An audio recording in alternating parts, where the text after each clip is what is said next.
Welcome. In front of me is a DOOGEE N30, and today I'll show you how to enable and set up the Do Not Disturb mode. And to get started, let's pull down the notification panel and look for the Do Not Disturb toggle, which for me is right over here.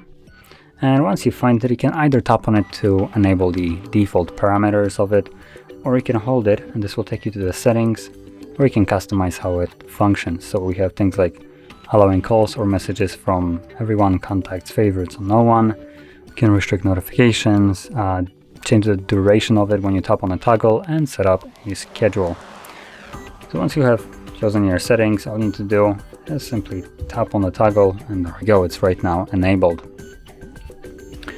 So that being said, if you found this very helpful, don't forget to like, subscribe, and thanks for watching.